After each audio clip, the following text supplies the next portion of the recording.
Tom Cruise was there. Paul McCartney was there. Hugh Grant was Like, there. Hugh Grant was there. You had, oh my God, I've forgotten her name. Phoebe Waller-Bridge. Mm-hmm. Did you ever watch Fleabag? No, No, I didn't, and you know why? I had a little bit of anger in me, and I had to share it with someone, and it's the same. I'm not better than them. It's the same. Oh, you've just pulled a memory. I used to walk home from school to my nan's house, and she used to make pasta, and I used to sit and watch Family Affairs with her at 5 o'clock or 5:30 or whatever it was at Channel 5. Like, not even Stephen Tompkinson, like in Drop the Dead Donkey when he had hair. Stephen Tompkinson, Ballad of St. John. It's the forbidden love. And Jonathan Creek. I was thinking, right, okay, I'll vlog that. And then I thought, I stopped and I went, why are you doing that to yourself? That's a boundary. That's something that I need to put that in place to protect myself, and that's on me.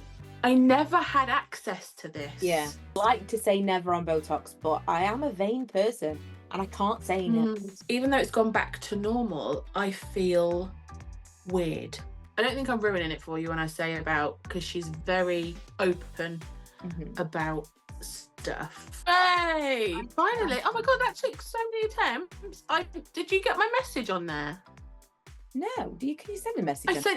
I said, yeah, it said like it had a chat option. I kept seeing you, but all I could, you just sat there like this. Oh, and I was like, hello. That's because I was not looking at Zoom. I was looking at something else. I was editing. And then I tried to voice call you. And then that wouldn't go through. And I was like, oh, do you know what? I'm just going to try one more time. And it worked. And it worked. And we're here. Oh my goodness. It feels like Friday. I'm so tired. This is you every day. Our last of season 1 podcast that's not a podcast. Oh, that was my line. You should have told me. That was my line. And what I thought might be interesting to kind of round off season 1, because we had some ideas for like different themes and topics, but we can always roll them over to season 2. But what I thought might be interesting is if we kind of run through the topics that we have covered to see if there's anything extra we felt like we didn't say or we want to add. Have you got a list? Because I literally have just rolled in the door, I've grabbed a drink, and I was like, oh my God. I don't have a list, but I do have all of the titles on. Excellent. So we're going to kick off with, because I feel like this could be a long one, we're going to kick off with our very first episode was Holiday Highs and Lows, which feels like last year. I know. Do you know what? My holiday to California and to Vegas and Grand Canyon feels like such a long time ago, to the point where we're already talking about next year's holiday. We want to go back to LA next year. Really? And yeah, do you want to come? You want to come? Sure. Hey, talk to Lee. He's so on the fence about holiday right now. We were 100% going to Florida, doing Florida Disney. Yes, 100%. And because it's just going to be, because Ella didn't want to come for 2 full weeks again, because you only get so much annual leave. We were like, well, if it's just going to be me, Milo, and Lee, then we could stay on property. And it's just been like, that's definitely what we were looking at. Definitely Florida. And then last week he was like, we could go to Vegas. We could go to Disneyland Paris as well. Like as part of, I'm like, you're driving me crazy. Just make a decision. So flip-floppy. I said, I don't want to welcome to my life. Just make a decision. Chris has got his iPad every evening. I'm just going to look at some cruises. I'm just going to look at BA. I'm like, what are you booking? Where are we going? Tell me. It drives me crazy. He's like, well, what about? And then he'll say, so we could do this, we could do that. And I'm like, oh yeah, that sounds great. And then the next day I'll be like, what am I looking forward to? They are the same person, aren't they? Drives me crazy. So let's like hook them up and be like, you guys decide something together. Why don't they just text each other? You know, they text each other sporadically anyway. So why can't they just discuss holiday. Just let them plan the holiday, and we can just be. Or just Well, turn mind you, up. you like planning the stuff. You do like planning that. You like doing itineraries. No, I'm just like la la I la. I came to the conclusion that the reason I like New York so much, because someone was like, "Why is it?" And really, with other holidays, I don't. If we're there for a short period of time, and I don't know if we're going to go again, then I'll make sure that I plan days and book things to make sure that we don't just waste the time. So that when we went to LA, we only went for a few days, and so we did have things planned. But with New York, I think the reason that I like doing that is I feel like I'm totally in control because it's a walkable city. Because I don't drive in the US. In New York, I can be like, I know how I can get from there to there. And I feel like I've got Mm, total control of the plans. Anywhere else, I'm kind of beholden to Lee and where he feels comfortable driving. And I mm, kind of just like go with. And Vegas as well, walkable. You know you can get around. mm. Would you But ever drive in the US? I really don't think so. It's not I get too like easily fuddled. Like Do you not like fancy like driving on those long straight of road? I would for a bit if I could drive. I mm, think I would be like, oh, let me drive this bit. It's like it's just yeah, nothing. it's the side of the road thing, and I have a hard enough Mm. time. Sometimes I'm on a roundabout and I don't know whose right of way it is.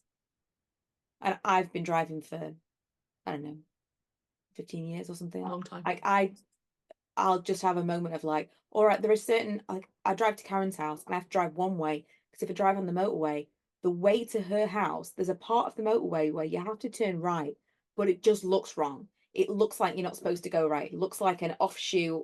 Doesn't look like and I can't do it because it stresses me You out. don't feel comfortable. No, so I know that if I was driving on the other side of the road, I'd be like, nah, there's no way I'm supposed to be Mm, doing that. That's, mm. that's not right. I definitely would get myself in an accident. So it's just not for me. I really don't think I'll ever do it. It's not for So me. what have been your holiday highs this 6 months, this part of the year? I mean, we went on the one holiday. Yeah, but It was what's great. been the high? What was the high of the holiday? What was your favourite part? Um, I don't know. It was warmer than I thought it was going to be. So that's like there's good and bad to that. Mm-hmm. I don't know what the high was. I really liked going to the ballet actually. Much, much better than the ballet Yeah. we went to. I really enjoyed it. Plus, you're in New York and it was like the whole event felt, and it was like early evening Special. in the summer, kind of like golden hour. You're in this like all glass building. Everything about it felt like if I lived in New York, I would be one of these like Fancy. patrons of the ballet. Yeah, I really liked that. And there were lots of Is kind there of like, anything that disappointed you? I don't think that I was, no, I think I had a really realistic idea of what it was going to be. You know what though? I was tired. And I said to Lee while we were there, and I can walk indefinitely for days and days, just walk and walk. And we were walking around Central Park, and I was like, I'm tired. Like, I feel like I don't have it in me anymore to do this amount of Mm, walking. And I don't know if it was the heat or what it was, might but I have been. did say to him, it really kind of did something to me in terms of I really want to be a little bit more mindful about movement and exercise and just for longevity, not for Mm, like what I look like, but for health, because the idea that I wouldn't be able to walk around New York comfortably was crazy. I thought I'd be like in my 80s still happily tootling around. And I really felt like, oh God, I'm gonna have to sit down. yeah. I'm like, oh, happened sooner than God. I thought it was gonna. Welcome to my world. Mm. God, I've got really bad restless leg at the moment. It's driving me to distraction. Like honestly, I could cry with it sometimes. Started taking magnesium for it now, and somebody recommended taking some iron tablets because it could be I'm low in iron as well. Just could be a combination of a lot of things, but yeah, that's not fun. Is it like an So achiness, restless leg? it's fidgets. Yeah, heavy legs, fidgets. Went to go to watch Inside Out 2 the other day, and literally I was just like this. Like well, my leg you can't see, but like my legs were like constantly fidgeting the whole way through it, like to the point where I was like, I can't enjoy the film because it's But getting on my you're nerves. super aware of it. Yeah. Because Lee's all, like, Yeah. I didn't know I did it. When we're sitting down on the sofa, my feet are doing this constantly. My toes are always, like, they're doing it right now. My toes are like always. My feet, I circulate. Is that a word? Is that a word? Circulate. Circle. My feet. Circle. Circle Well, your I just do that with my feet Jane Fonda all style. night, and they click. And they go Yeah. click, click, click, click all the time, to the point where Chris is like, Jesus Christ, your bones all right? They sound broken. But you're yeah, aware of, because I didn't even know I was doing that until Lee pointed it out. And sometimes he'll hold, we'll just be watching TV and I don't know, and he'll just hold my foot and be like, just calm down. I'm like, I wasn't doing anything. But if I was aware of it and I couldn't stop, that would drive me insane. So maybe that's yeah. So yeah, I get you. I catch your drift where you're saying about, you know, the walking thing. You were thinking, oh my God. Yeah. But nah, I mean, I think you'll still be there poodling around in your 80s. Maybe. Yeah. But I do think I need to be more mindful of getting out and doing stuff, because I'm becoming more and more, like, what's the word I'm looking for? Like, it not moving, like, well, I mean, yeah, for sure, but like sedentary, just generally stationary. Yeah. I'm just I'm moving less and less, unless I'm intentional. But you're always we've kind of gone off topic now, haven't we? But you're very always on the go though. You're always doing something. Even if I'm working, even if it is around the house, or even if you're making candles, or you're always like, oh, go here, go there, go. So you are moving. I suppose if I didn't have, like, I'm always standing and doing things, but I'm not really thinking about those things while I'm doing them. But if I was to just do computer work all day, I would be I feel like I would become, I haven't watched the Celine Dion yet thing, but I feel like that's what I would become like. Oh my God, maybe I'll watch it tonight. I've been preparing myself to, like, you know, like, I felt like it wasn't the kind of thing that I could just watch. Do you feel like you need a good cry? Well, always, but I feel like I was like, I've been preparing myself at the right time to watch it, when I feel like it was, do you know what? It was sad watching the stages in the beginning. I don't want to ruin it, but it's sad watching the stages in the beginning. But I feel like, I don't think I'm ruining it for you when I say about, because she's very open about stuff. And she does, I mean, have you seen stuff on social media about what she shows? Oh, okay. So do you want me to just keep my mouth shut? Well, I'm hoping that it ends on, like, a hopeful note, because she seems like that kind of person. Oh, yes. Yeah. But to get to that hopeful note, you have to go through the crap that goes with it. And she's showing you her raw state. She's showing what happens. And I was like, me and Mum watched it actually, and we were both like, oh my God. Like, we were both crying. Yeah. I think I'm ready to watch it now, but I've definitely been, this is so weird. So I've left my stories playing by accident, because I was using the stories as like a prompt. And it's playing when we went to Florida last year. Just happened upon the Florida stories. The one where I tagged you when it was raining. And I've got a picture of you and me on Main Street in Disneyland Paris.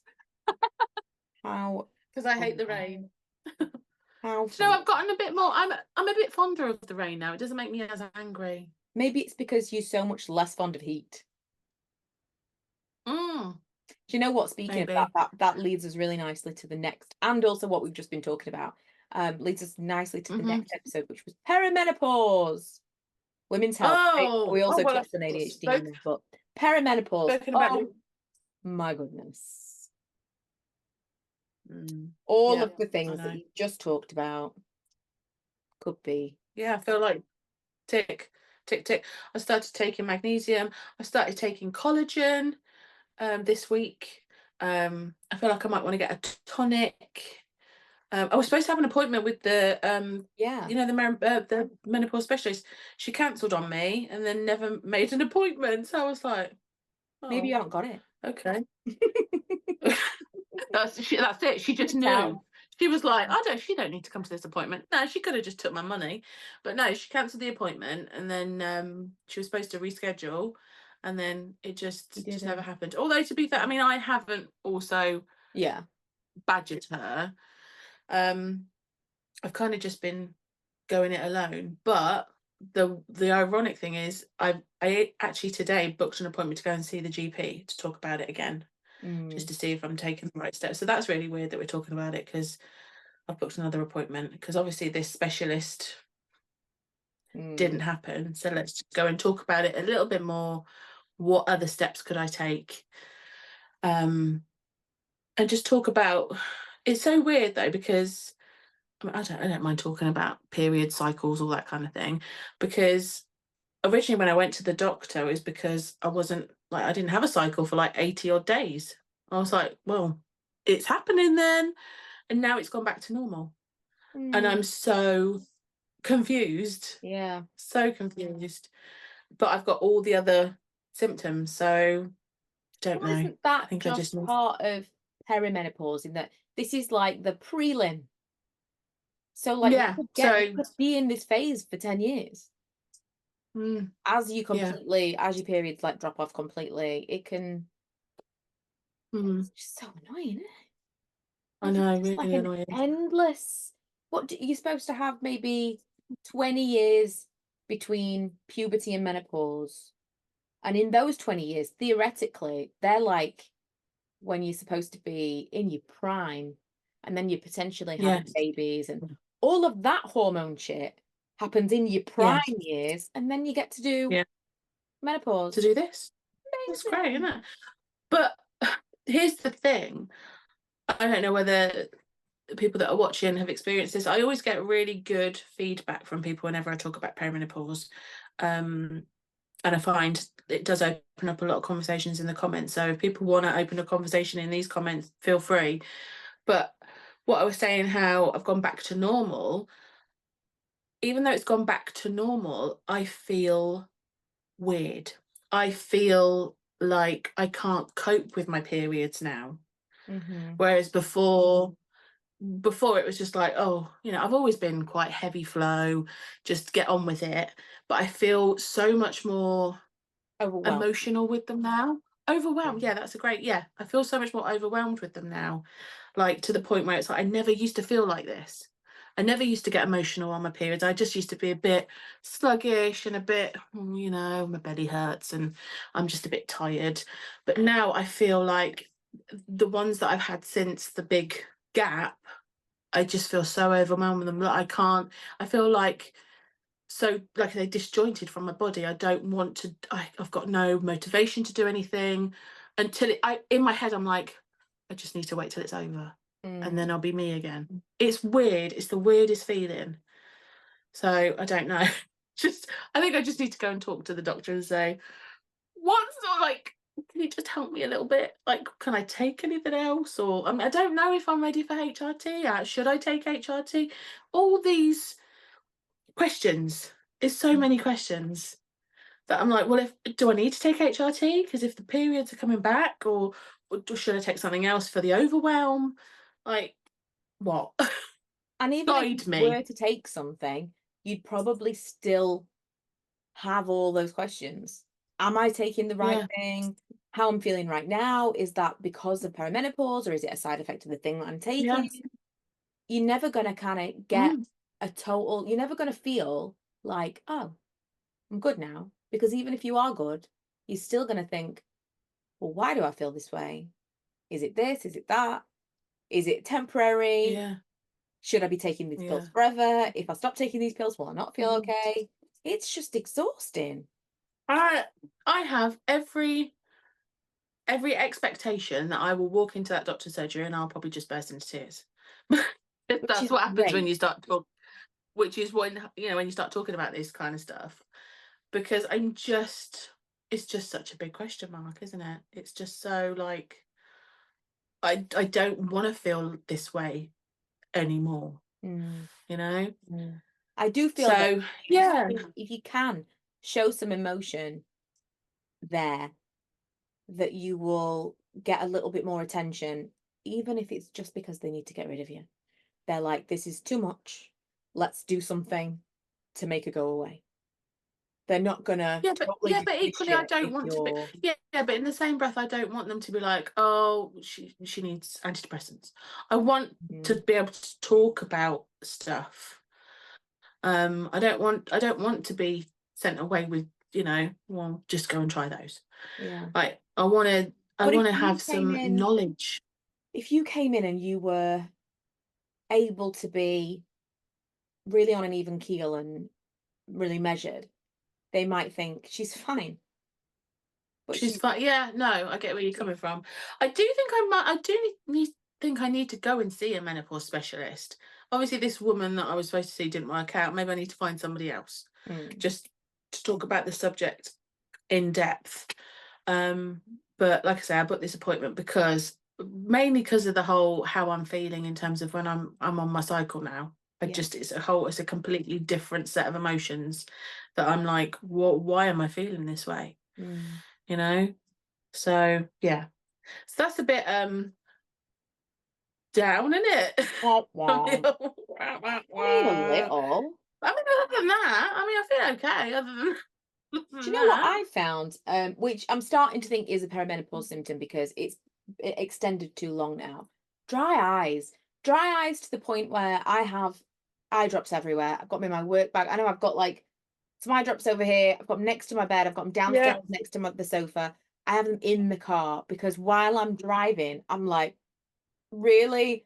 And I keep thinking, oh, I'm going to give myself wrinkles around my eyes because I'm constantly scrunching my eyes. I don't think about that. Scrunching my eyes. I don't think about that. I've got. Lubricate my eyes. Do you have dry eye in both? Do you have it in both of your eyes? Yeah. Both. I've only got it in one. It's weird. I got what the opticians actually gave me recommended these £14 for the pleasure of these bloody eye drops. Why? What makes something worth £14 that you could buy something similar for? I don't know. I don't know. And I'd had my optician's appointment. I was like, okay, yeah. These are called. Are they called the Aloes? Thealos. I don't know if people can see that. But Thealos Duo. Thealos. What do they say they do? Yeah, Duo. Oh, just for dry eye. That's insane. Ocular use only. £14. I think these cost me like £2. I know I could £2. I know I could get those, but obviously I just thought, I'll get the ones from the opticians. Because did I tell you about where I was getting pain in my eye? Did I tell you that? No. So for the longest time, this eye, I'd get like a really sharp pain in it, and then it would just start watering. And then also it feels like I've got grit in it constantly. And I was like, what's going on? And then obviously I had my eye test, and I said about it, and he said it's dry eye. It's dry. That's why it's your eyes watering, because it's trying to protect your eye and trying to lubricate itself. And I'm like, well, what about the sharp pain? He's like, yeah, because it's dry. I was like, oh, because it would wake me up in the night. You feel really worried. Yeah. And I would like to get blurred vision. And I'm like, oh my God, what's happening? I'm going blind. That's insane. Yeah, I would never have thought of sharp pain from having dry eyes. Yeah, sharp pain. That's crazy. Yeah. But since I've had those eye drops. That is the one symptom of, there's always, you say, oh, I feel like this or I feel like that. And people are like, oh, it's perimenopause. And you're like, well, anything can be perimenopause. But the dry eye thing, it feels like it came from nowhere and it's just never gone away. And it is to the point where, well, I had to stop on the way to work the other day and go and get some eye drops to just keep at work, because I just thought, I actually cannot sit all day and not have eye drops. It feels like multiple times a day just to continue. It's crazy.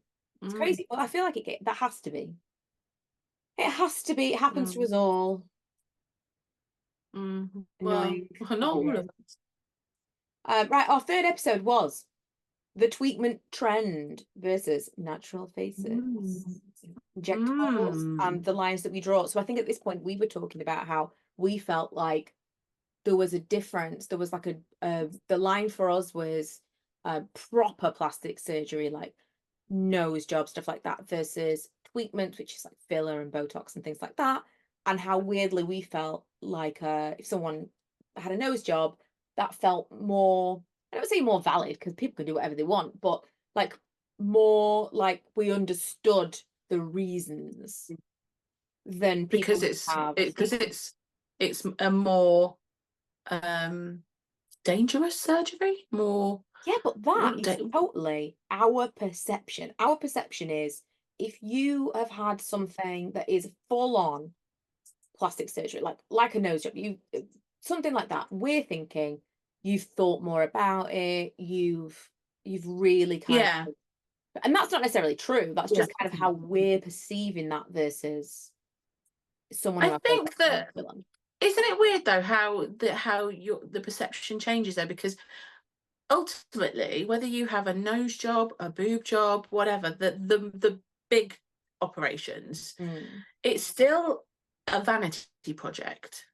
However way you look at it, it's still a vanity project, but they feel more valid than the ones that are the lunchtime jobbies. Yeah, Do I you know don't what I even. mean? Isn't Yeah, it weird? I think from what we were talking about then, I think that we were looking at it not necessarily that it was more valid, but that we thought of it as these people have thought more about having this Mm, stuff done because it's not a temporary thing. Whereas a lot of people mm, see as filler and Botox as temporary, they're not necessarily. You don't know what does it migrate? Does it ever disappear? We don't know. But I do still think a lot of people think less about having treatments and clinic injectables than they do full on permanent changes to the face. Didn't you? I'm sure, was it you that had like a statistic about when when Love Island's on, for instance, it's on right now. Oh yeah. That's when inquiries go up for these kind of things, Mm. which I think is really like, because it's on right now, Yeah, and that's all I see. That's all I can see is the lip fillers. yeah. I've seen It's a lot. it's I don't bonkers. watch the show, but I've seen a lot of um like content surrounding what people on those shows have had done, and a I've lot of had like yeah. What did they look like clinicians. before? Blah Yeah, blah blah. Before they went into Love Island. Yeah, I've yeah. seen a lot of doctors and injectors guessing how old these people are. I Oh don't think yes, I it's saw that. for the content, and they're gonna, say, "Oh, I can't believe it. I thought they Yeah. looked so old," and blah blah blah. We don't really know how old these people thought they looked, but they do all look a lot older than they Yes. are. Yeah. Because I saw it because they were like, oh, this one's how old do you think she is? Oh, 42, which is like my age. Mm. Uh, but she's 25. I mean, that's the Kylie Jenner So effect for me. There comes a point where you're changing your face, but it's not that it's making you look old. It is that you're having the same procedures as women in their 40s and 50s who are trying to look young. younger. 20-year-olds are having the same procedures and they're morphing into the same Into faces. It's into not that it's making you look old, it's just you now look like an injected 40-year-old rather than yeah. a slightly tweaked. I think that it's the same as anything. Someone that has really great work done will never even know they had it done. It's bad work Mm. that you go, ooh, like, Oh I don't yeah. want to have lip fillers because that's what lip fillers look like. Mm. We could know loads of people who have fillers and Botox and things and not a clue because it's done well. Yeah. Yeah. I've got no. It doesn't matter if you've had them. It doesn't bother me. Mm. But it's just so noticeable on a program like that. Mm. You just know all of them have had lip fillers or boob jobs or whatever, and you think, oh my god. But then that is the nature of the program. It's all Yeah. about the aesthetic, isn't it? It's all about the look, the body, the whatever. But isn't it But baffling? You know, like when you see some people and you're like, wow, like that's really good work that they've had done. Like Anne Hathaway, for example, yeah, she's obviously had tweaks done to her face because she still looks super young. But the work that she's had done is really smart. Like little bits, little bits. subtle. Yeah. But it will have been done over time, real small. So no one's looking at Anne Hathaway and going, oh, I really want lip filler. But she will have Yeah. had lip filler. She will have had whatever. But people are looking at people on Love Island who you and I would be like, that's not, we don't want to look like that. And then Mm. all of the let me find out about lip filler is going up off the back Yeah. of what we would consider to be not the best work. Yeah. It's best odd, isn't it? Yeah, it That's really feels odd. like a Would beauty you ever trend. consider lip filler? No, it's the one thing that I could say categorically. I really don't think I'll ever. I'm not interested in that at all. No. I'd like to say never on Botox, but I am a vain person and I can't say no. Mm, I can't say I no. don't think I couldn't get my lip. I'd be too scared. I think I think I'd be too scared for anything. Mm. Like, in all honesty. But I I don't. mean, I think filler scares me the most because I don't know if it disappears completely. You now see all this stuff about apparently there's people who, because it's not been around that long, there's people who are having facelifts who have had filler and they're having the facelifts and then it's uneven because there's scar tissue underneath from the filler that they've been having for all these years. Now, my body loves to create scar tissue. Can't get enough of it. oh And so the thing that has really put me off, which I think I probably talked about in the episode, was every time my skin is punctured, it like a rush of whatever to that spot will create a scar. And so my concept yeah. with anything is if I can get a scar, I will.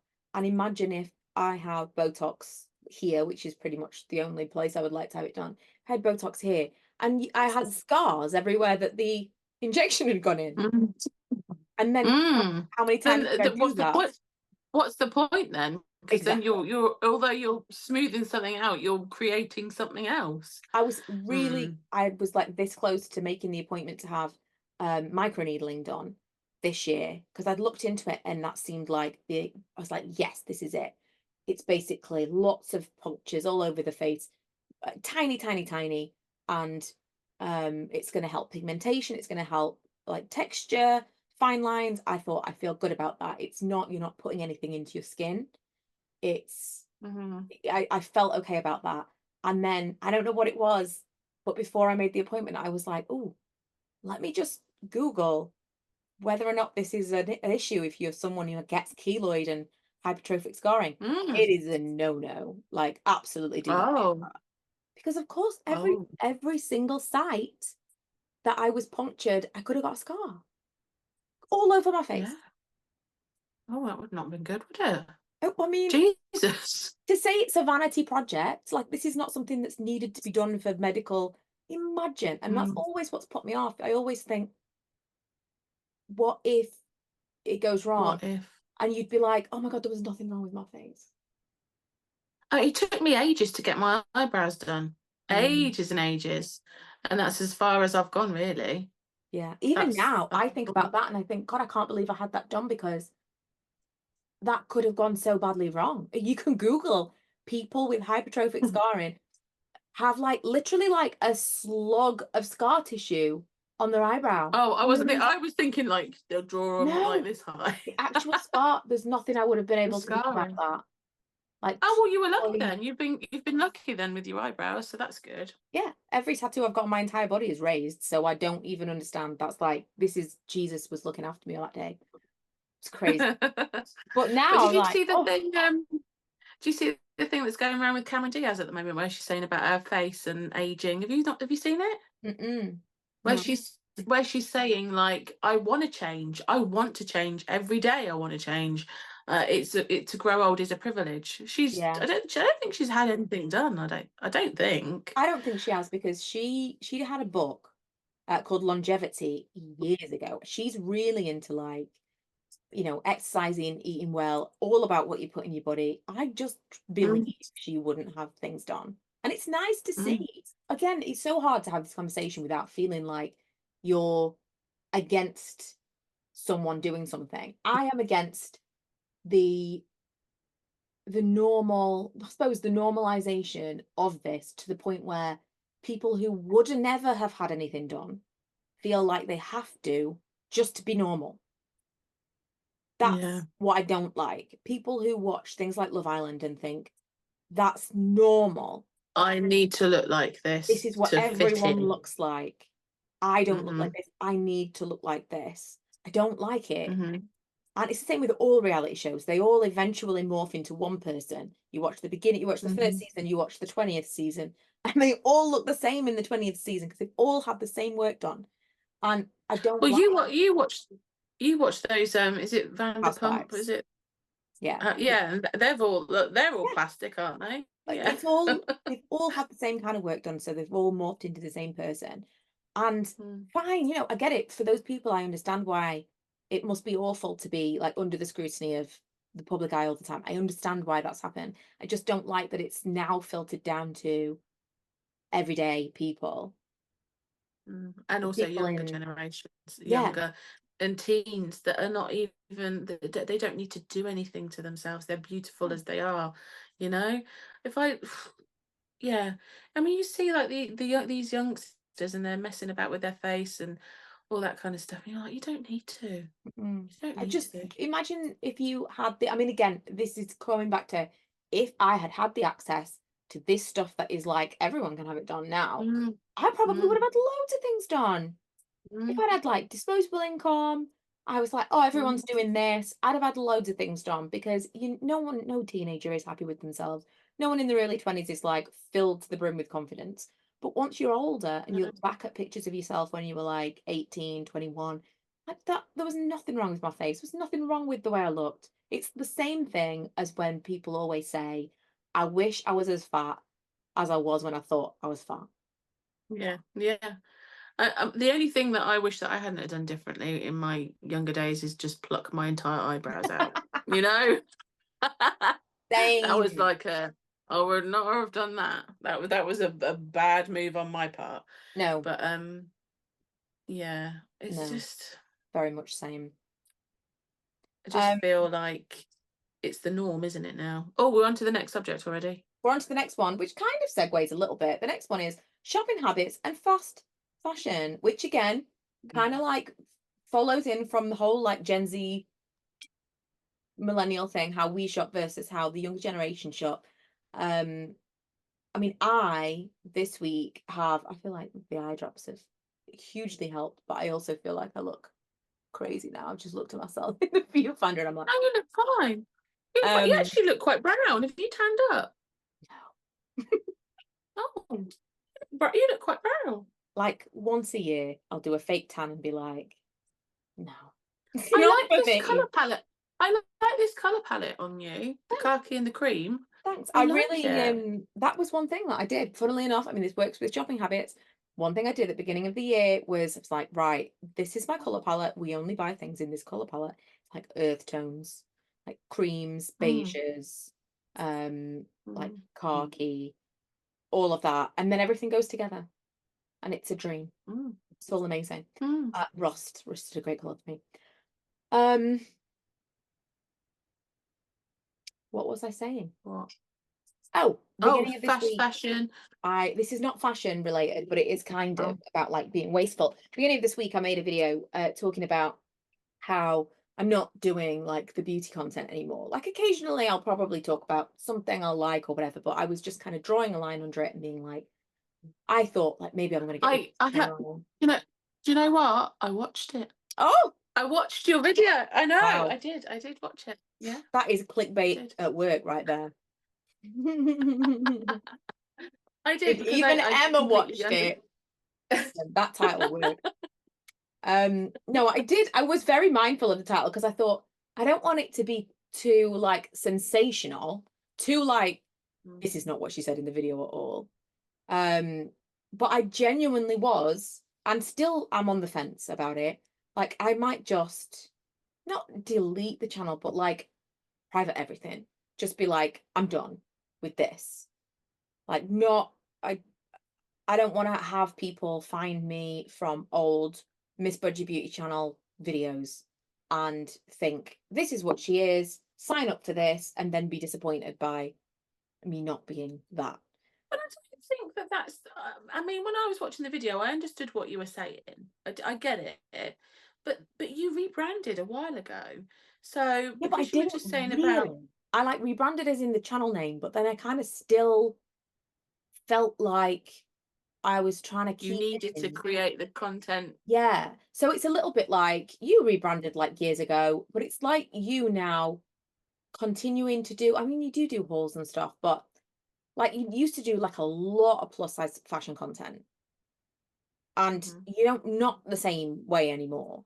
But it's as if you said, right, all my videos are going to be different now. My name is different. We're going to be like tea with me and chatty videos and home and vlog and whatever. And then you just continued to do just plus size fashion content. You didn't really rebrand, you just changed the name. That's kind of how I felt. I did pepper in other things and more in recent, like maybe in the last 12 months. But I still felt like I had to throw in beauty content enough to appease the people who were watching for that. So for me, it was just kind of like a drawing a line in the sand. But a big part of it was when I recognized that I still even now was thinking, oh, I need to buy this for review or to compare, or someone told me very favorite blush has been discontinued and they're reformulating it from NARS. And my first thought was, I have to buy one straight away before the old ones are gone, because it's just my favorite and it's lasted me for so many years. I'll buy one straight away. And then the second thought was, oh, but do I need to actually buy the new version so that I can compare that and tell people what the one they can actually get is like? And I thought, no, why am I doing that? I'm not doing that for me. What if you don't like the new formula? Well, You exactly. like the old, The only reason I would be doing that was because I felt like, well, I can't use something and talk about something that other people can't get because I'm a beauty blogger. But I'm not a beauty blogger anymore. And it just something kind of like clicked in me and thought, no, I'm not that person anymore. And I need to kind of say we're done with that now. The buying, and that was the purpose of the video. Yeah, and I'm done now. Like, I'm done. I also watched someone decluttering stuff and they were being really hardcore. Like, they had like, I don't know, 40, 50 of something. And they were like, I'm just going to keep these 5. And whenever I've tried to do it, in the back of my mind, I'm like, I might need it for a video. And I really need, I mean, just to give you an example, this is just a basket of things I'm using this, I can't even lift it. This is just a basket of things I'm using for my day-to-day makeup. Because I've got like drawers and drawers and drawers full of stuff. I don't even know what it is. Like, just to pull out. And obviously they're going to have like a lifespan on them as well, aren't they? I don't need this many eyeshadow palettes. I don't even remember the last time I pulled any of these out. I'm keeping them because what if? And what if? It's not that what if is not personal. It's not me. It's what if for a video. What if I don't need to keep all that stuff. I just want to downsize. I remember I had a big clear. To be fair, I've got a couple of drawers here with a few bits in that I don't really use a great deal of, but my makeup is just like, that's it. Ooh, the brush falls out. But like just one makeup bag with stuff, and I stick to what I like. You know, I buy the same thing over and over again because I really like it. I might splurge and buy, a couple of fancy lipsticks every now and again, but I'm not buying them for review. I'm buying them because I want to try them. I want to see what they're like, you know? I'm not buying them for the purpose of anybody else but myself. Yes. And if there's like a side benefit that you can share with people, I bought this thing and it's good or it's bad, then that's great. But that wasn't the purpose of the purchase. But then you can. That's the thing with the fast fashion. People aren't buying stuff. You can share that in a vlog. Yeah, you could share that information in a story. Yeah, or in a favorites video or whatever. Yeah. Exactly. But I think the fast fashion thing, it works the same way. Although we're not talking about all people are content creators, it is the same thing, because fast fashion isn't for your personal. It is for your personal use, but it's not for your personal use. If you never saw anyone, if you worked from home all day, every day, and you never went anywhere, you never saw anyone, you wouldn't need new clothes. No. the only reason that fast fashion exists is because we want to keep up with the trends. We want to be seen wearing the newest whatever. We want to be posting on the internet, showing that we're wearing the newest whatever, that we're like on trend, that we have, like you'd said before, like that Zara dress or that whatever. We want to feel like we fit in, and we want to always be in the newest thing, in the, like, you don't want to feel like, oh, I'm wearing something from however many years ago. And in the beginning of blogging, I remember I would try to get into like kind of style fashion bloggy stuff at the time, and I just couldn't do it because I was always wearing old stuff, and I felt like we can't, you have to be able to link to something. You can't share an I, outfit if you can't link to the stuff. I, it's weird though for me because I am sort of, I, I am a walking advertisement for fast fashion. This is from Shein, and I bought this dress, and I bought 3 other dresses because I really love the style of this and how I feel in it. I feel good in it, and when when you find a style that suits you, you're like, oh, right, I found that. You see that I like it. I'm going to buy it in 5 different colors. That's what I feel like with this kind of thing.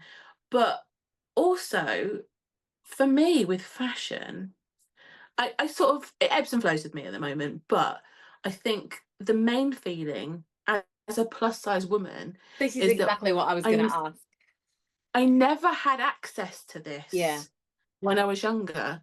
And so if I have access to it, it's exciting. Mm. It's exciting that I can buy things that are going to fit me and that are going to look good, Yeah, and you you buy know? something and you So, wear, if you try on that dress and you think, I feel hmm really good in this dress, then of course you hmm want to buy it again. hmm That makes complete sense. yeah. And I do think that there Yeah. is, because it does feel, I don't know, because I think sometimes I've got a bit of a skewed perspective because my bubble is maybe different.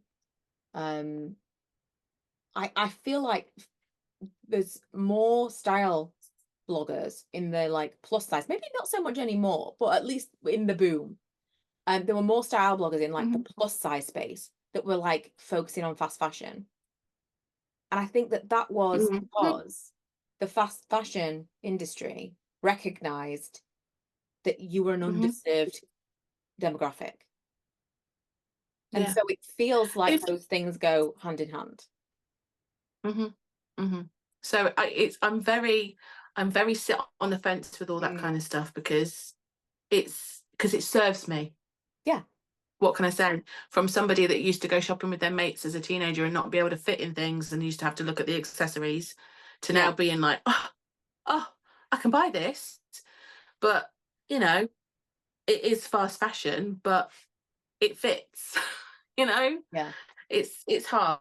It is a hard one. But I mean, equally, I've also got things in my wardrobe from like 10 years ago that I still love wearing, Mm. So, and I still love secondhand stuff and, vintage and all that kind of thing. I try my best at that, but then I am part of fast fashion as well. I fully admit it. Weirdly, I mean, this is from Skims. I bought this in 3 colors and they're expensive, but I love. I think these are Mm, my favorite thing that I bought in probably in the last 12 months. But everything else I'm wearing is from Vinted. This I bought in 2 different colors from Vinted. Was originally mm, from Zara, and I would never have paid that. And then these are trousers from Topshop that I have in cream as well, both from Vinted. But again, for me, that is more. I didn't used to shop at Topshop, and I definitely didn't used to shop at Zara, and so mm, Vinted has made those things more accessible. Like, oh, I can for buy you. something, and it feels like you say exciting to buy something. Like the white suit that I bought from Vinted, I tried on in Topshop, absolutely loved it, could not justify buying that. And Mm. like 5 or 6 years later, I found it on Vinted and was like, oh my God, this is amazing, as Oh, if it was designer. yeah. Again, I clothes and something that makes you feel good, no hmm matter where it comes from, it's really hard to say, well, that's wrong, because it does feel Yeah. like that is really difficult to come by. Like that feeling of, oh, I feel great. Yeah. And it's And something like that you can buy. I go into work and uh, 9 times out of 10, I'll get oh, that's a nice dress. Oh, you've always got loads of nice dresses. I'm like, Mm. yeah, it's from wherever. It's from Shein. It's from, I've always you got know, lots of nice but dresses. yeah, but people, it's nice that people notice. Yes. You know, and I'm not saying from a vanity. Well, maybe it is a little bit vanity, but you know, it's nice to feel Yes. like people think you look nice. You know, so I don't know. It's like I say, it's a double-edged sword. But you know, I do. I mean, a lot of my dresses here as well are from. That's from Vinted. That's from Vinted. That one on the ends. From, you can't see. You can't see, but that's from Vinted. These are Shein. Look, these are the. See these? That's Are they the the same same as ones that you're this, wearing but now? But it is, like you say, different it's colours. something that it would be really, really easy to pretend that everything you wear is, oh no, I bought the second hand, or I did this or did that. But in reality, you can have a feeling about something and think, this is not great. It's the same as, I mean, any kind of wastefulness. You can be like, oh God, I'm really worried about climate change and still run a hot tub. Like The it's same still, as if you, it's yeah. we're not It's the perfect same as, people. but I was going to say it's the same as shopping in Primark or whatever, isn't it? It's all, Yeah. you You know. can know something is not great and Mm. still contribute to it Yeah, and wish you weren't doing it and still do it. yeah. I heard something Very we're human. in my at work. We are currently we're always in pay talks. It feels like, because it's like the railway union. It feels like the minute they sort out one pay rise for 1 year, we go back into pay talks, and it'll be like 3 years till they sort that out. And currently we get paid 13 times a year, and they want us to go to 12 times a year. And they said, if you go 12 times a year, you'll get this percentage pay rise. And the people in my office were all like, oh, what is even the problem? That, of course, that'll get sorted straight away. And I was the only one like, I like getting paid 13 times a year. Like, if it changes, it changes. But surely I'm not the only one. 2 or 3 weeks down the line, it is at an absolute standstill because the drivers are like, no, 13 times a year. Oh, And the people that I was talking to in the office today were like, well, what's the problem? Like, you just have to budget differently, blah, blah, blah. I said, well, if you get paid 13 times a year, that if you do it right, like I pay into our bills account 12 times a year, and the 13th time is all my money. It's like a free pay once month. a year. And I said, if that's what they're doing, which I imagine they are, that could be a holiday. That's a great way of like saving without even saving. And people were like, well, just save money. And I thought, oh, because it's just that easy. Oh, it's just. Oh, because it's just that easy. Like, But just then when it goes into your stop bank buying account, it things just from gets Primark. spent, doesn't it? It's Just, just. yeah. We all know what we should be doing. We all know this is how we should be living our lives. Just live within your means. Oh, what a novel concept. But everybody does things we're not supposed to do. And everyone knows how we're all supposed to be living. And we don't. What was our next one? Oh, our next one was the one we did in person. And this was our summer bucket list, which I feel like we can kind of skim over. And I don't think we did a great job of that. I think in autumn, winter, we'll do a proper one. No, I Because we were haven't going to even been to the share what it beach. was and we I had was like, ideas. We've got a better handle on this now.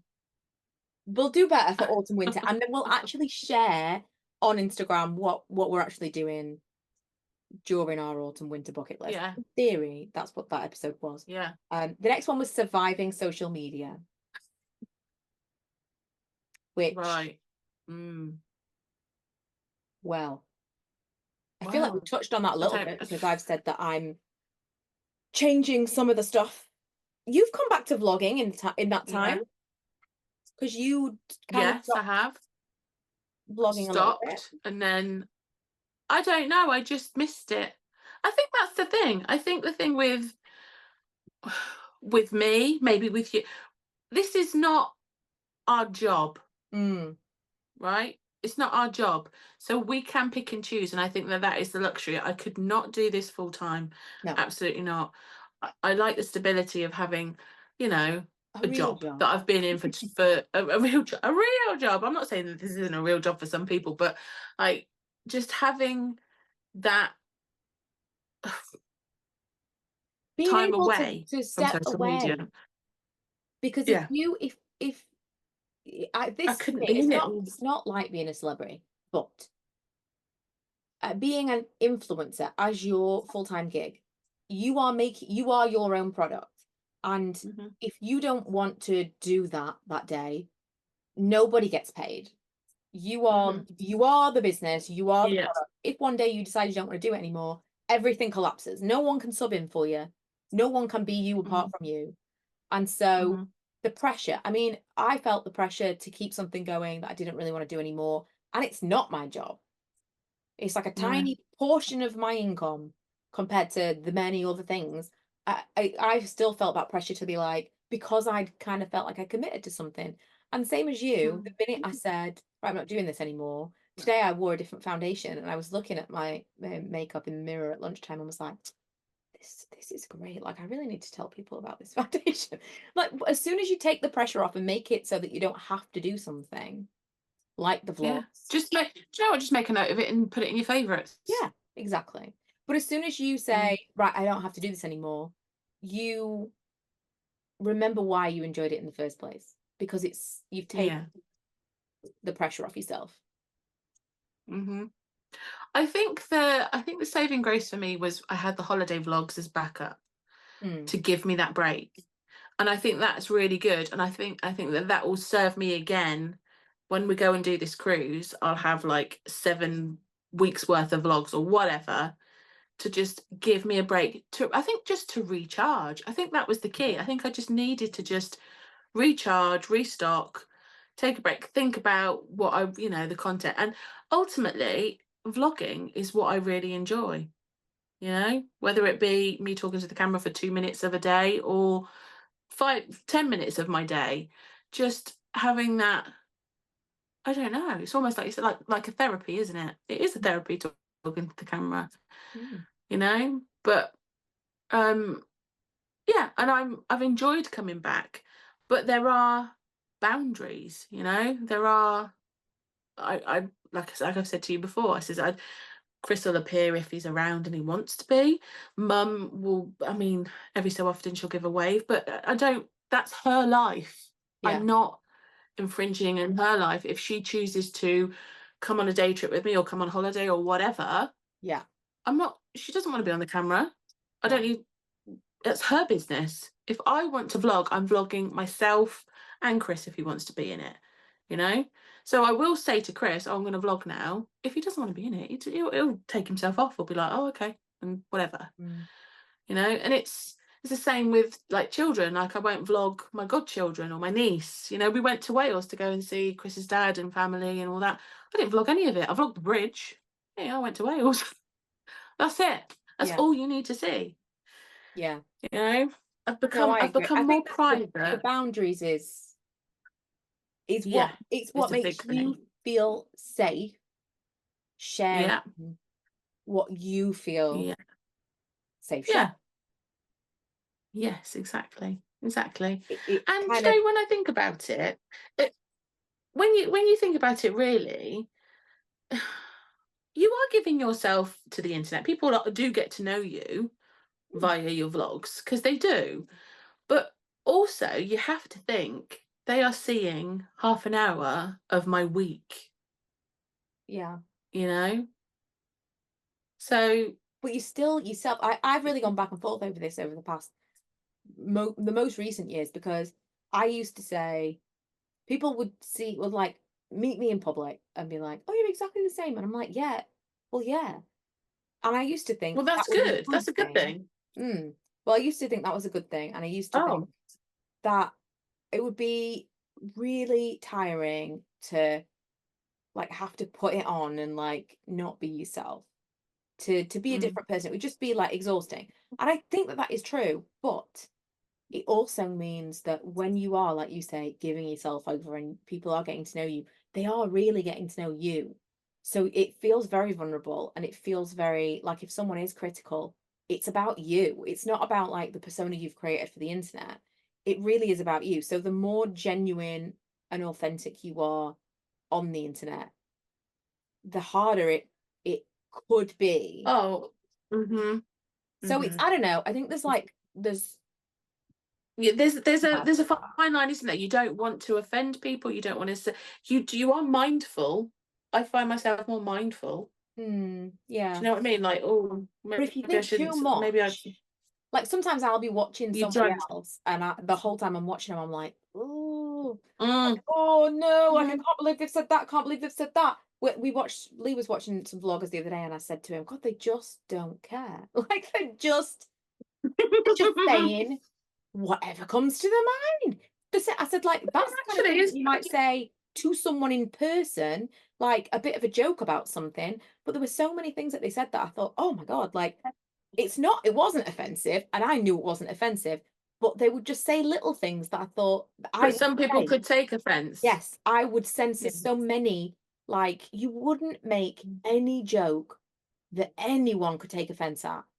Or if you did, Mhm, I mean, it would be an accident. And it's not, I'm not saying that, we mhm. go around being like being offensive on a No, regular basis, but I mean, like, just something no. even like quoting The Office, or just something like sarcastic, or something so tiny. Yeah, People can take offense at literally anything. And I was just watching these vloggers and I was like, geez. And it really did make me realize how much I am aware. And I think sometimes when you've been vlogging for a long stretch, you kind of get in your own head a bit too much. And I know at the end yeah, of Vlogmas, if I started vlogging in January, I would be so aware of myself. You need a break just to be able to come back a bit yeah, reset. Because you yeah. just, Well, yeah, because I was yeah, it's irony today. We talked about perimenopause. I got myself a doctor's appointment. We're talking about vlogging, and I actually sat and looked at like my diary today, thinking, right, I'll do this month. I've got weekly vlogs and I've got a few things peppered in. That's fine, because I was thinking about the content. And then I thought, oh, in August, shall I do Vlogust? And then I was thinking, right, okay, I'll vlog that. And then I thought, I stopped and I went, why are you doing that to yourself? mm-hmm, Why are you putting pressure on yourself? You've only just started enjoying it again. mm, Leave it. Leave it as it is. And I actually just, I stopped and I just thought, no, I'm not, I'm not going to do that. I don't want to do that. Why do I feel the need to do that? yeah. I You love know? daily vlogging in theory. I love it at first. I love planning for it, and then maybe the first week. And then it starts to feel like pressure. And by the end of the month, you're like so relieved that the next day you don't have to. Mm. It's not the vlogging, it's the Imagine editing, it's the if, thumbnail, it's the everything. yeah. Yeah, that takes time. Imagine if you were a daily vlogger though. Imagine if that was your That was your entire. sole. If you didn't have anything else though, Emma. You didn't have an actual job, you didn't have No, anything else. I could do that. If no. I was a daily vlogger and that was my job, I could do that. But obviously, as we've always said, the issue then is when it comes to the point where you need a break, you don't get paid for those months that you Yeah, have off or whatever. yeah. Hmm. You need to. I like you. We both always agreed we would never want to rely on this, mostly because we don't want to feel like, oh, you have to go on camera. Yeah. It's not a nice feeling. But then, it's the whole topic was navigating social media, wasn't it? I'm not saying that this is I love it. I love it. It's not I'm not I don't enjoy it. And also doing this has given me great friends, you know? Yeah, and opportunities. I mean, You we know, talked about this in the actual episode, yeah, but yeah, exactly. I So, agree. you got the rough with the smooth, is you got to take the rough with the smooth. And there are elements that are horrible. I mean, we talked about trolling a lot, didn't we, on the last one and stuff. I don't want to talk about that today. You just develop a bit of a thick skin, I think, Mm. doing And it. like you said, boundaries. Boundaries are what makes it Yeah. manageable and what keeps it Yeah. fun. Like when I think when we'd first started doing this, not a podcast, I was talking about going private for my ADHD diagnosis, and I was talking about that a lot in my vlogs. And then once I actually had the assessment and was diagnosed, I instantly was Mhm. like, oh, I don't want to talk about it now. Like I felt straight away like very vulnerable. Vulnerable. Yeah. Mm. I felt very like I don't want anyone's opinion about this. Like Mm. I needed this for me, and I don't want Mhm. to know what anybody thinks of this, because Mhm. this was just for me. And I mentioned in passing, because I talked about it on TikTok a little bit, because I felt like that was a bit of a totally separate space. Yeah. And then I mentioned in a vlog, because someone said, "Have you got an update?" And I said, like, I don't really want to talk about it yet. Like, at some point I will, but right now, blah, blah, blah. And this person was like, "Well, if you don't want to talk about it," I barely ever get anyone be mean ever. But in recent times, the only time it has been about that.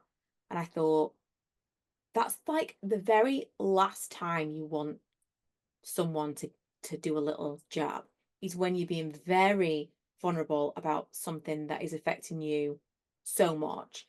And I thought Mm-hmm. that's a boundary. That's something that I need to put that in place to protect myself. And that's on me. I didn't put that in place. I was being too open. And now you put up the wall and you go, okay, that's on that side of the wall. Maybe we'll bring it over at some point. But right now, I am not in a place where I want to talk about it. And so you put your boundaries up. Whatever you're feeling in that time, the boundaries, you can vlog very surface level, Yeah. very surface Mm-hmm. level. Mm-hmm. And kind of get just as much enjoyment from it, but Mm-hmm. be very like a much less um raw to criticism.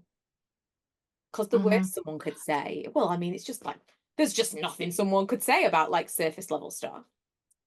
No, not really. Well, well, it's No, not but that could terrible bother you. stuff. That could bother They you. they can just say, "I don't like your top you're wearing." Okay, Exactly, whatever. exactly. That's it. That's it. When it's something that you are really, it's personal, Yeah. If you're bearing very, your very soul personal. and someone said, I Yeah, don't like that, then it's like, oh, yeah, close that back up again. yeah.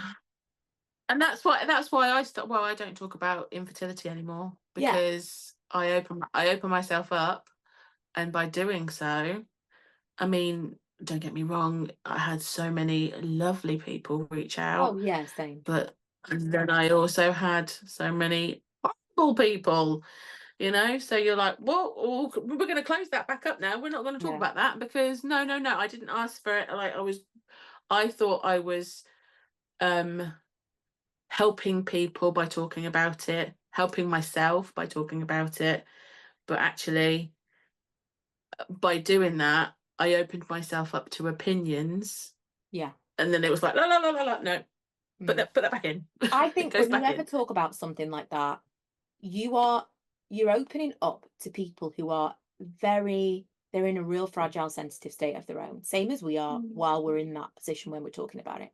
And unfortunately, that comes out in different ways for different people. And some people who are feeling Yeah, really beaten down and broken want to break other people.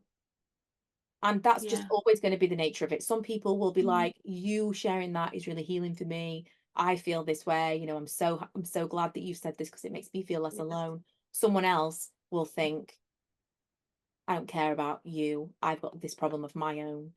And this is how I yeah, want you to feel because this is how I feel. And it's not, I really do feel like I've kind of come to a pretty good place with people like that, in that it is never about you. They don't know you. It's about them. no, no, I And agree. they probably Sometimes, need the boundary as much as we sometimes, do. yeah, sometimes I do wonder. Like, I think to myself, "Gosh, I wonder if I could sit down with one of these people that are saying horrible things, and just literally just sit down with them and say, what what did I do? Nothing. And they would What did say I nothing. And they what would did I? probably apologize. Yeah, But you know that. yeah, what? Yeah, It's but not I would. about you. They don't know who you are. It's not about you. Mm, I mean, geez, mm. I have to really stop myself. I get into arguments on social media all the time with strangers about nothing. Constantly. Like, I see something and I'm That's like, what. I Thank don't God you know. don't have Twitter or X anymore or whatever. Yeah, Yeah. it's now Instagram comments. I mean, at the moment, I've got a comment that's got something like 85,000 likes. And so I see it all the time. It just pops up. Wow. People respond to it. What? It's constant. So I've got like a 3 or 4 that got a lot of likes, but that then means it's almost like having a viral video, having a viral comment, because you get constant. My entire feed is just people arguing with me on old comments that I made months ago, which is Can't you usually, mute it? Can't you? I mean, I should probably just go back and delete the comments. It's usually things about like pro-lifers and stuff, and I'll be like, Oh, right. Okay. Yeah. just things that in the moment I felt very strongly about, and for weeks and weeks afterwards, I'll keep getting these comments, and I think I didn't even need to get involved. Why? Why? And I think that's the same thing that motivated me to leave that stupid nonsense comment, which doesn't matter to anything, doesn't help the situation, just, Yeah. it just fuels a little bit of anger. I had a little bit of anger in me, and I had to share it with someone, and it's the same. I'm not better than them. It's the same. It's exactly the same. And I don't know these people that I'm arguing with. I just feel angry about it at the time. Surviving social media. Ooh, why must pleasures be guilty? Oh, I like that one. Oh, we were talking. Yeah, we were talking about like guilty pleasure TV shows and stuff, weren't we? And also, in the If I meantime, you've remember been to Taylor rightly. Swift. Yeah, she ain't a guilty pleasure. 100% people would consider Taylor Swift to be a guilty pleasure. Really? Oh Yeah. no. Same difference. Someone Lee said even. Don't get me wrong. I had a bit of a crisis of confidence because I was thinking, am I going to be too old? But actually, no. Why was I thinking like that? No. People are like, why are people of this age? Why are people in the whatever? Like, she's like 35, right? Yeah, she's in her mid-30s. She's Yeah, not she's like mid-30s now, right? 21. No. Oh yeah, because I did see an article, was it yesterday, where it was like people shouldn't look up to her because she's 35 and she hasn't got kids and blah blah blah, and like there was a whole big spiel about it. She's a But billionaire. I mean, she's a billionaire. What are you And talking about? No, Lee had said someone had said something to him about like, why are people in the 30s like blah blah blah, as if she's like some 16-year-old pop star. Like, no, people have grown up with her. Yeah. She's her fans are now in their 30s and 40s. I mean, I'm not a hardcore Swiftie. No. I wouldn't really know a lot of these Easter egg things or whatever. And she does a lot of stuff, doesn't she, where she like everything, it's intertwined and things. I just like her songs. I like her lyrics. I think she's an incredible songwriter, and I just wanted to see the show. But why not? Yeah, I think most people, if they'd just been given a Taylor Swift ticket, would go. Yeah. Oh, absolutely. Tom Cruise was there. Paul McCartney was there. Hugh Grant was there. Hugh Grant was there. You had what's it? Andrew Scott and oh my god, I've forgotten her name. Phoebe Waller-Bridge. Did you ever watch Fleabag? No, I didn't, and you know why? Because it's English. No, because everybody was watching it. I actually recently thought maybe I should watch Fleabag because it's been a long time now. I could go and watch it now, I think. I may, because I know there's a priest in it, and I loved Bally's Angel. I was obsessed with Stephen Tompkinson in Bally's Angel. I was a teenager. Dudo was like there as well at Dublin one. I had two. Speaking of guilty pleasures, I had two like crushes that were a bit like when I was young. Oh like, yeah, we never touched on the crushes, did we? I don't think we did, but this was like when I was like really like. Oh, I know your crushes, and I'm like tween and early. Carry on. Stephen Tompkinson, very specifically, not even Stephen Tompkinson like in Drop the Dead Donkey when he had hair. Stephen Tompkinson, Bally's Angel. It's the forbidden love. And Jonathan Creek. As Jonathan Creek. Jonathan Creek as Jonathan with the curly mop hair. I'll tell you, yeah, all the hair, because I also really liked, I mean, obviously Hanson and Joseph Gordon-Levitt in Third Rock from the Sun. Oh yeah. Oh yeah. I remember you saying. I loved him. I was talking to, because we're going to go and watch Greg Davis. Me and like my friends hit down here. Great. Yeah, and she was saying to me the other day, she was like, "Don't laugh at me, but I really fancy Greg Davis." I was like, "I'm not going to laugh." Get it? And she was like, but, you know, There's a something guilty wrong. pleasure, isn't it? But she God, I've said it's just Googled because, a picture of Stephen Tompkinson in Balakis Angel, and even I'm upset about it. oh, I thought you were going to say, oh, I really do fancy him. Show me. What's No. happening in my life? What was happening? What? He looks like the demon headmaster. The demon headmaster. Dear God. Maybe I have to go back and watch it because it must have been not unattractive. I mean, no, but it's like, yeah. Jesus. Not. Well, she said, like, I used to fancy Carl Kennedy from Neighbours. You know, Dr. Carl Kennedy. That was my. Really, but he was such a creep. I know. Such a I know. creep. I don't have any other weird crushes, really. My mum had a crush on Ken Barlow, No. and my dad basically was Ken Barlow. Like, she wanted to marry a man who like came home in a suit, and you see pictures of my dad in his like grey suit, and he had like Ken Barlow hair, you know, the swoopy. She basically married Ken Barlow. Also, for her birthday one year, my brother got her a Ken Barlow cameo. No. Wow. I didn't realise he did them. Yes. Oh, that's amazing. Oh. Ken Barlow's like 90 odd now, isn't he? I know. I'll have to see if he's got it still. I'll send it to you. Yeah, Ken Barlow cameo. That's brilliant. Mm. But yeah, no, my only weird crush was Dr. Carl Kennedy. I did know that one. Was it the guitar? Did you know that he played guitar? Was that it? The guitar? No, I don't know. I just Was it the there family was just something doctor? about. Yeah, I don't know. Just I seemed think like he was a nice guy.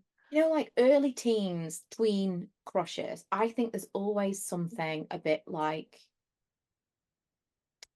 forbidden-y about those crushes. Like, ooh, like it's the same reason that Older, a boys bit have crushes older on man. teachers. Yeah, they're usually Yeah, older yeah. men, usually like a caring position.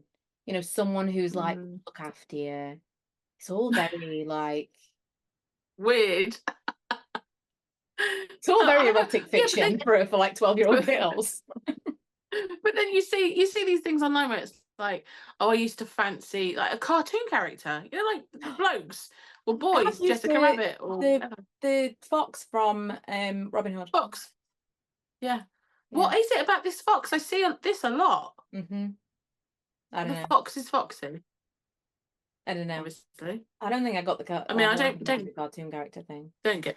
Yeah, but then I suppose when you're younger, you watch Little Mermaid, you're like, oh, Eric is handsome. Yeah, that's Eric's true. a drawing, but you know, he was handsome. Is that ideal? I suppose. I don't know. It's always the forearms. It's always the forearms. Also, do you know what I used to do when I was a kid? This is probably super weird. I used to make up stories, and I used to use. Do you remember? You used to get catalogs. So we used to get Choice and I think K's catalogs. And I used to, because it was the same people, the same models are used throughout the catalog in many, many different scenarios. So I used to cut them out and make stories with them, and they would be like family. I thought you were going to say I used to cut them out and put them in frames, and then they were my family. They were my boyfriends. No, I used to cut them out and I used to make stories with them, and they also went over multiple catalogs. Like sometimes it'd be in 3 catalogs. So you had them in all different kinds of scenarios, different clothes, different like sitting in different places.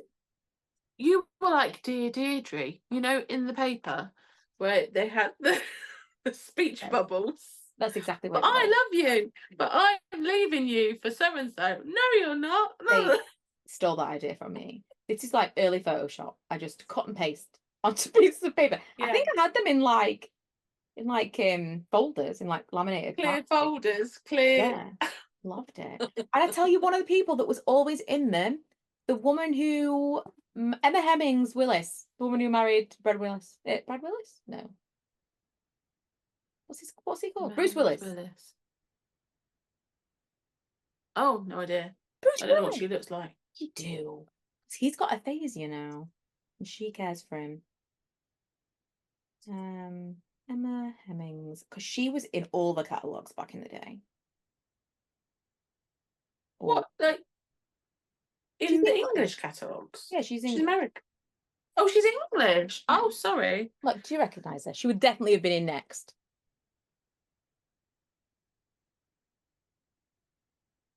Oh, actually, she was in yeah, all the catalogs. I think it's because, again, this is one of those things that you like, shouldn't say it, but I'm going to say it because I don't think it's offensive. Ethnically ambiguous.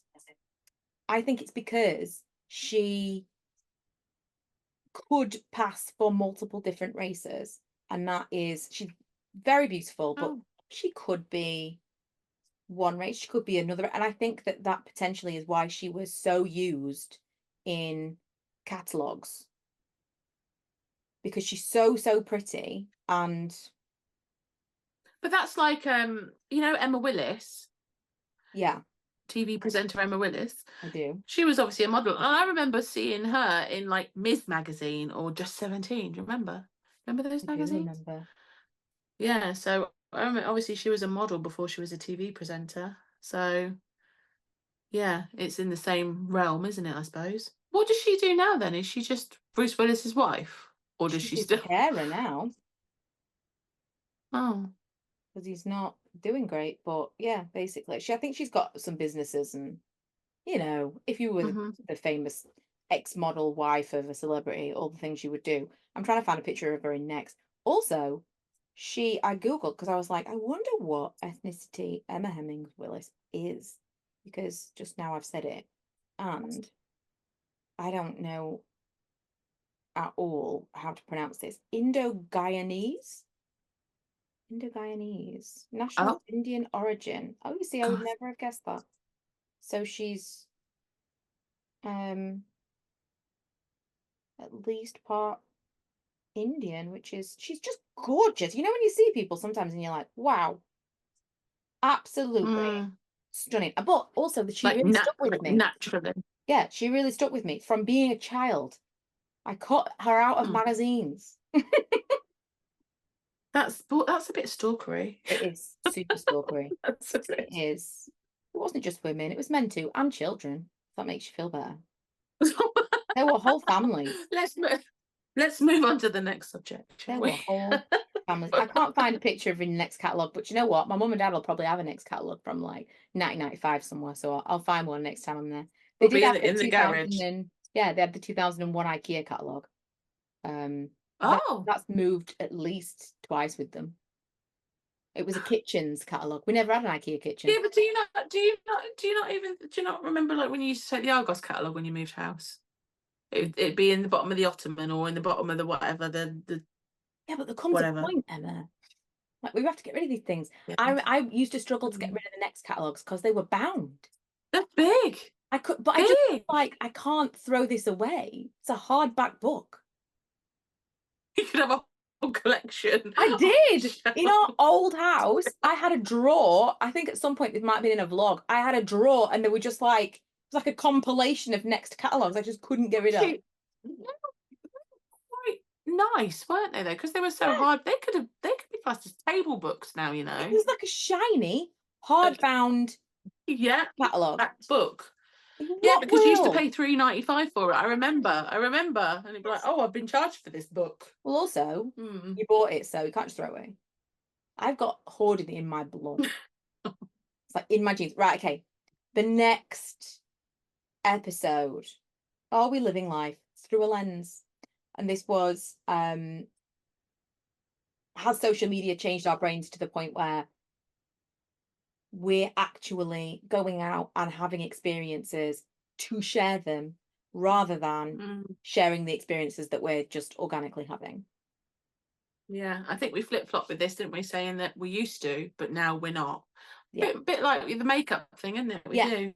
Definitely. I feel like we're kind of coming full circle with the didn't used to be like that, very much was like that. And I do think with age, certain things are happening and you're like, oh, I don't want this anymore. And you make very specific decisions. I remember years ago, it'd be like, right, I've got this nice outfit on. Right, I'm going to go and stand in the garden. Can you take a nice picture of me in the garden so I can post it? Mhm. And now I'm like, oh God, I don't care. Or you Or would I'll make go a out reel. somewhere.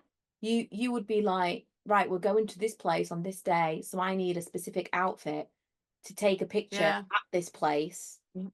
Everything was very curated, Yeah. including like time that you were spending. Um, definitely, I feel like no. I will No, not anymore. I think I had a lot of ideas for the holiday that we just went on. While I'm there, I want to take these pictures. I don't think I took one of the pictures. I'd like a picture of me here. I'd like a picture of me here. I'd like a this and that. I don't think I did any of those pictures that I wanted to take. At one point, I was Because like, you're "Oh, just in the moment. yeah, I want at some point while we're here, I want you to take a video of me from across the crosswalk because it's so cool. 'Cause Yeah. I'm videoing all this stuff, and while we're doing this, that looks really cool. I'd like a video of me going across that." And I just never did it because you're not Mm. in the moment. You're not thinking, "Ooh, let me set up this shot Yeah. or a video or for a picture or for." Yeah, I definitely feel like we've come full circle with that and are being really Yeah, I mindful agree. not to do that.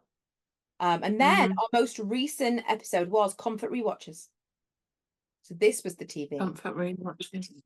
Ah, comfort And rewatches. this was all of Oh, my I remember 90-year-old we were dreams. talking about the upper hand. We were talking about the upper hand, weren't we? In Mhm. that one, and somebody told me that you can get it on Where can you get it? somewhere. I can't remember where they said, but So super weird that you would say the upper hand because I since I got home and I was like, I really want to watch.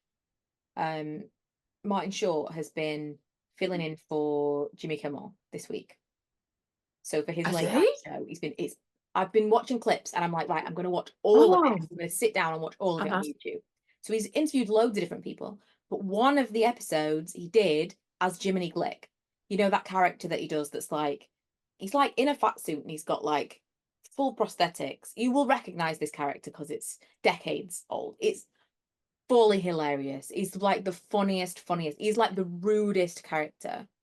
So did you ever see Between Two Ferns with Zach Yes, with Galifianakis? Jason Zach Cat.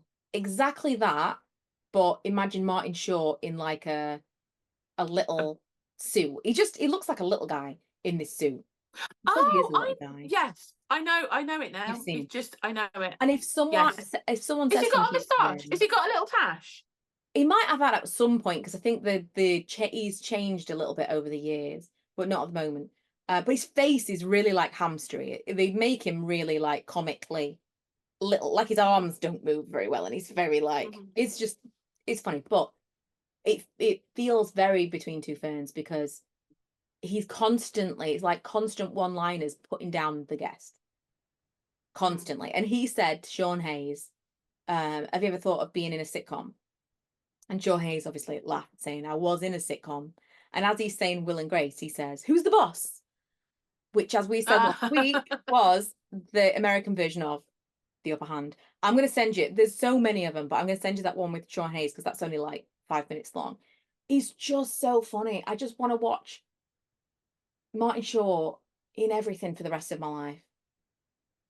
Mm. Mm. He is good, isn't he? He is good.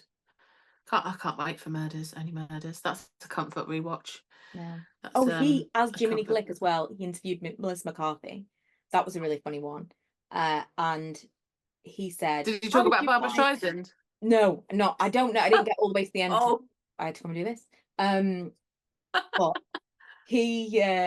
he said, funnily enough, I did actually one of my comments that I made that I kept getting people arguing with me about was about the Barbara Streisand thing and the Melissa McCarthy. oh, People were commenting on her post, and I was like, "Why do you all care so much?"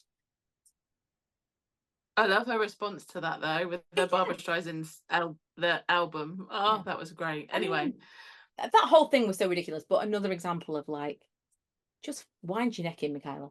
Um, but he was talking to Melissa McCarthy and he said, "How did you find it working on Only Murders in the Building?" And she said, "Well," so she said something like, "Well, almost everyone was great."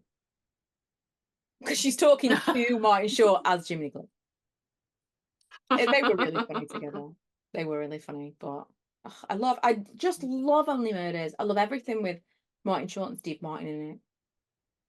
I just want to watch only the same things I've seen again and again for the rest of my life. Nothing new.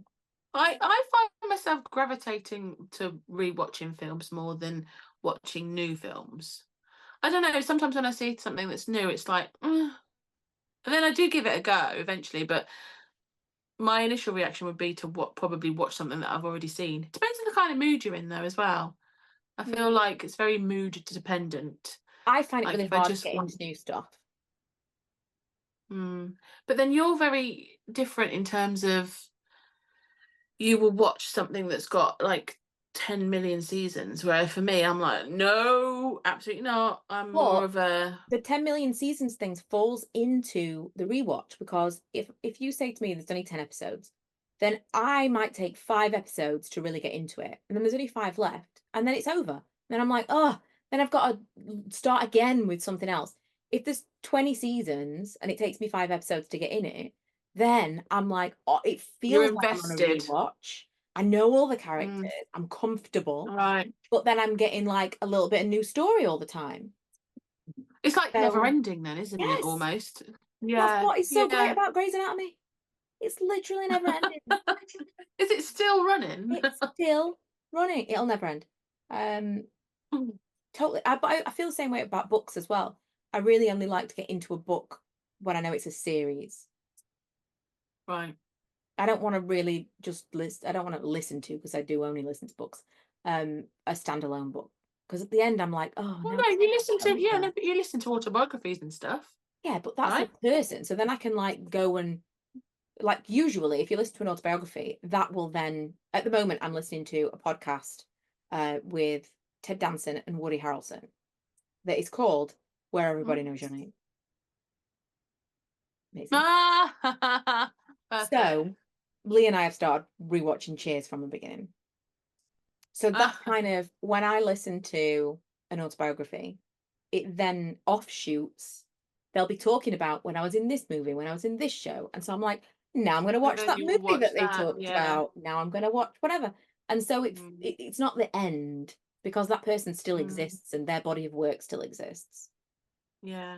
That's a bit like if me and Chris go to see a show, like I vividly remember we watched Chicago.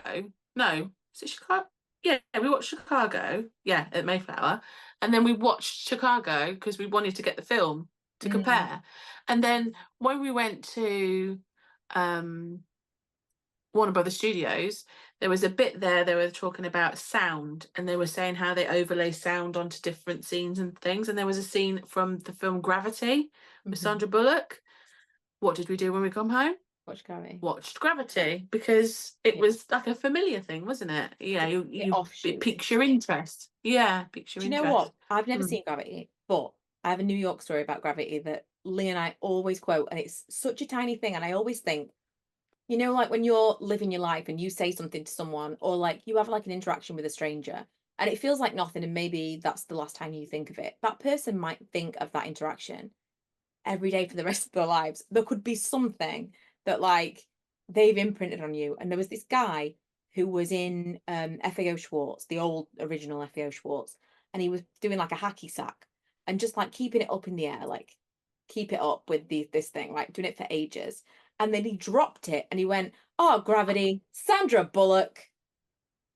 Oh, no. And it was funny in that moment, but it really stuck with us as like, it was, that was a movie that was out at the time. It was like a funny thing that he said. Yeah. But whenever something falls, Lee and I will be like, Sandra Bullock. Sandra Bullock. Oh, when you said about the hacky sack, it took me back to She's All That. Hacky. Yeah. Totally. Sack. As soon as you said, when you said about the hacky sack, I knew you were going to say She's All That. Love that film so much. Freddie Prinze Jr. is in some kind of horror film. Did you see that on his... Do you follow him? But I would never, ever watch that. He's in a horror film. Yeah, but I was like, what kind of people? They were in, I know you did last summer. Yeah. Oh, yeah, I suppose so. But he plays like someone that has an affair with a younger girl, and Ooh, then the girl gets killed. don't like Yeah. that at all. Yeah. No, I'm I not a was horror film surprised to person, but see that. I do very much enjoy Sarah Michelle Gellar and Freddie Prinze Jr. as a couple. Very much. Mm. Love them. Also, she's going to Got be a in the couple goals. Dexter prequel, which I know too many seasons for you. Oh, no, I saw. Really. No, but I do know of Dexter. I did watch Yeah. a bit of Dexter.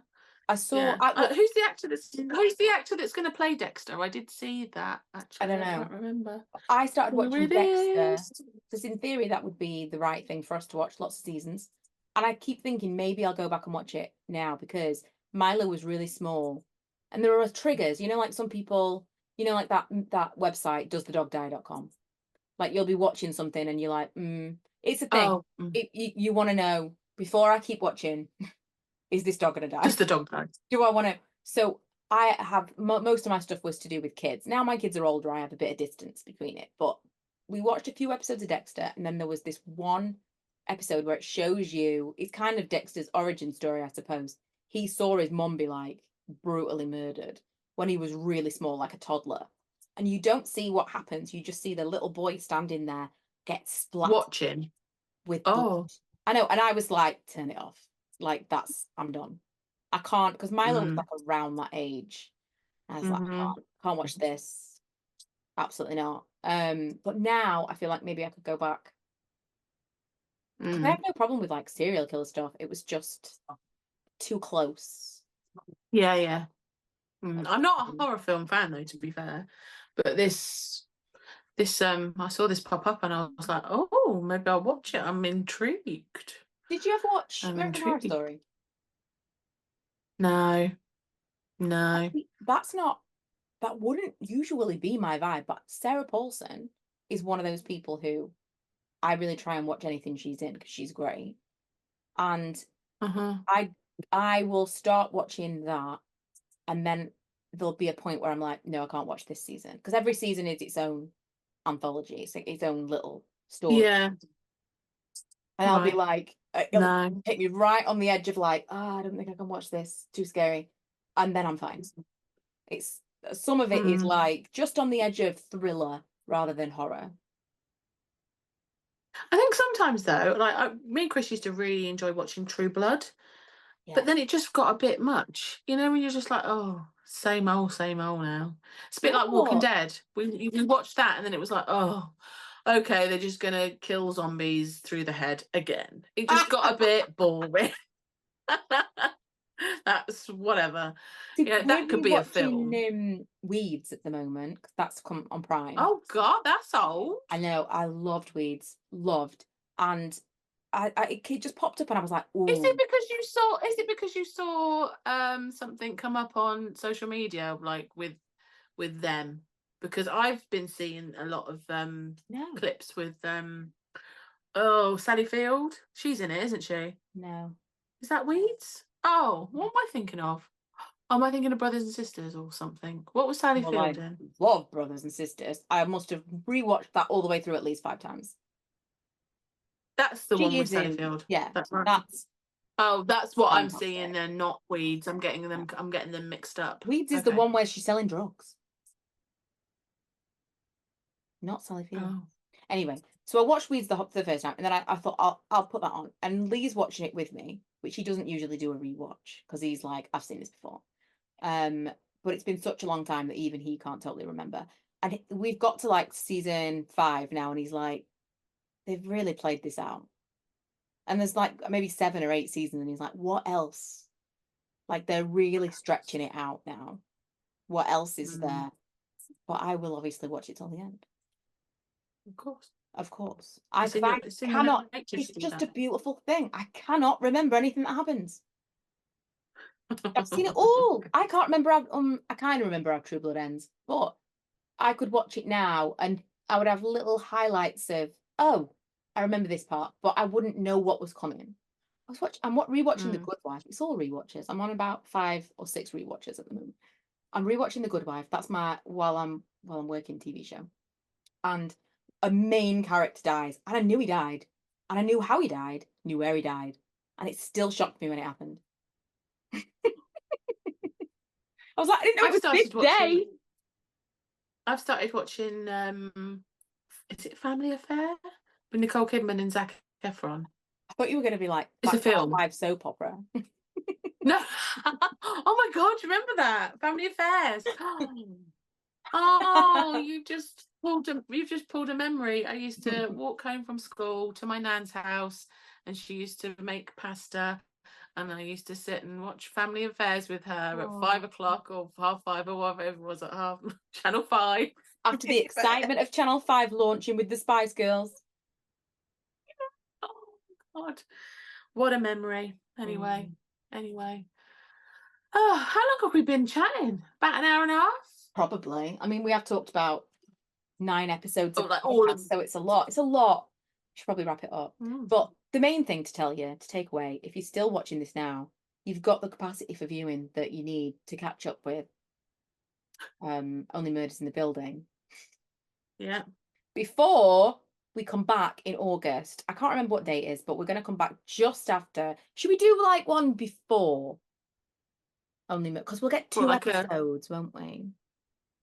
Maybe we should do like a like a catch up of everything. Yeah, but it'd be completely different though, won't it? Don't think you need to catch up. Maybe. I'm just thinking like because you won't need to catch up because they're both seasons have been completely different, haven't they? Or True. What season are we on? Is this 3 or 4? I still don't think we know who poisoned Winnie. I still think that there is the potential that could come back. Okay, all right. But I think this is going to be a separate entity because they're introducing new characters, aren't they, and stuff. So I'm worried that they've got too many characters. Do you think? I'm worried that they're throwing too many big names at this season. Because people just want cameos in it, don't they? Yeah. Do you remember the first cameo was like the first it was what's her name, that comedian? Sting was the first one. Oh, Sting, yeah, and Amy. She's the second season. Was she second season or first? Amy Schumer. No, she was. No, Amy Schumer moves into Sting's apartment in the second season. Emma, I have rewatched this show many times, and then in the third one, Paul Rudd moves into Sting's apartment.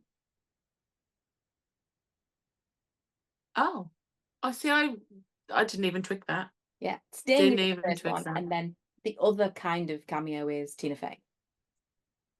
Right. But then you it ramps up in season 2, and then in season 3 we've got Meryl Streep, and in season 4 apparently they only filmed in LA for like 2 days, so I don't think it's going to be as big of a thing as it seems. But I'm just, I don't know, just concerned that throwing so many big names at it is almost like, oh, now it's going to get cancelled. Oh, save all this for a pre. Let's do a pre-chat before it begins to hype it all up for us. Even if it's just for us. Reminder.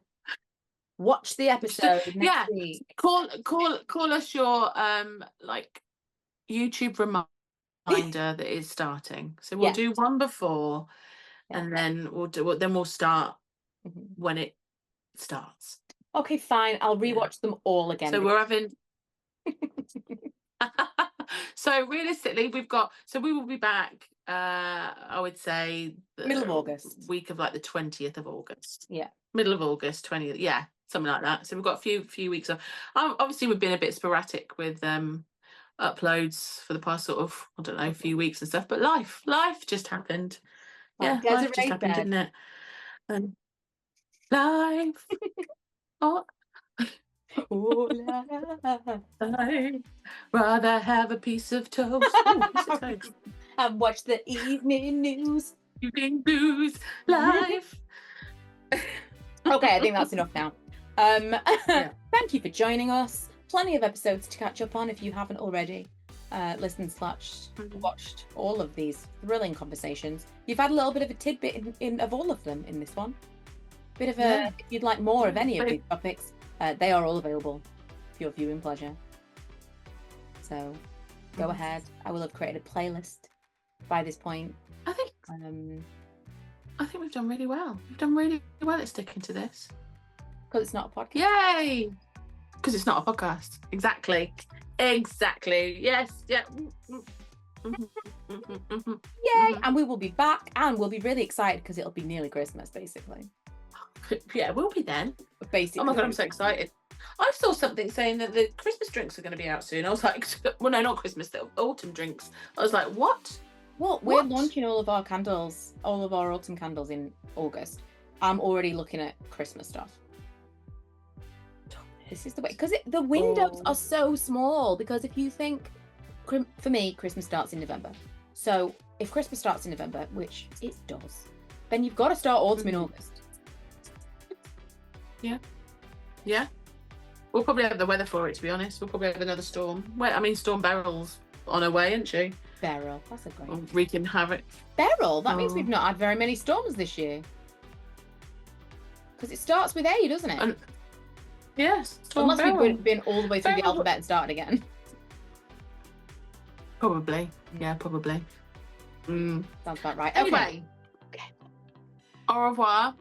Thank you for watching. Thank you for listening. Whatever you're doing, whether you're in the bath, cleaning, doing whatever, or you're intently just watching. Well done for getting to the end of under something heavy. Really.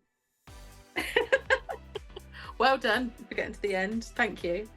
And we will see you in 6 weeks. Yeah. Something like that. Hey.